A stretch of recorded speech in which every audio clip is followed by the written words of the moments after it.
এই চুক্তির কারণে আমাদেরকে আমেরিকার কাছে পারমিশন চাইতে হচ্ছে, একেবারেই মিথ্যে কথা। প্রথম কথা হচ্ছে যুক্তরাষ্ট্রের সঙ্গে আমাদের কোনো গোপন চুক্তি নাই। প্রথম সাক্ষাৎ এটা ছিল সৌজন্য সাক্ষাৎ, এবং এই সাক্ষাতের সুযোগে দুই দেশের সম্পর্ক এবং সম্পর্কটা আমরা কোথায় নিয়ে যাব সেই সম্পর্কে সাধারণ আলোচনা হয়েছে, এবং যে বিষয়গুলো এসেছে তার মধ্যে হচ্ছে দু দেশের বর্তমান সহযোগিতা, বিশেষ করে এনার্জি, বাণিজ্য, উন্নয়ন সহযোগিতা, এবং সেই সাথে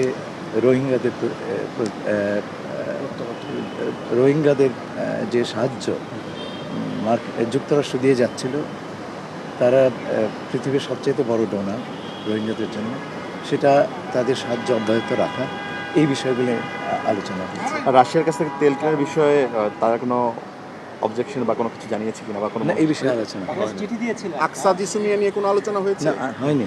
কিসের নিয়ে?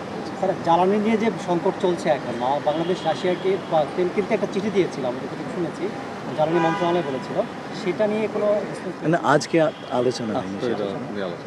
আর মাননীয় প্রধানমন্ত্রী স্বাভাবিকভাবে উনি প্রায় 2 মাস ওনার দায়িত্বকাল, তিনি বিদেশ সফরের বিষয়ে কোনো দেশে যাওয়ার বিষয়ে এখন পর্যন্ত সিদ্ধান্ত এখনো সিদ্ধান্ত হয়নি। আর সার্বিকভাবে বাংলাদেশ জ্বালানি যে সংকটে পড়লো, সেই সংকট মোকাবেলা করার জন্য যুক্তরাষ্ট্র কোনোভাবে বাংলাদেশের সহযোগিতা করতে পারে কিনা, এই বিষয়ে আমার সঙ্গে ওয়াশিংটনে যুক্তরাষ্ট্রের আপনার energy minister, energy secretary Chris রাইটের সঙ্গে আলাপ হয়েছে। তার সঙ্গে আমি বেশ কয়েকটি বিষয়ে কথা বলেছি। আমরা গোপনীয়তার স্বার্থে এটা এখনও প্রকাশ করতে পারছি না, কিন্তু আমাদের প্রতি আমাদের জ্বালানি সিকিউরিটির জন্য তারা সাপোর্ট করবেন, সেই নিশ্চয়তা আমাদেরকে। স্যার, একটা বিষয় অনেক জায়গায় দেখছি যে অন্য জায়গা থেকে তেল কিনতে আমাদের যুক্তরাষ্ট্রের যে গোপন চুক্তি ছিল, সেই কারণে আমরা বিভিন্ন বিশ্বের অন্য দেশ থেকে তেল কিনতে পারছি না, এরকম কোনো বিষয় আছে কিনা? প্রথম কথা হচ্ছে যুক্তরাষ্ট্রের সঙ্গে আমাদের কোনো গোপন চুক্তি নাই। এই যে চুক্তি, সেটা আমরা প্রকাশ করে দিয়েছি।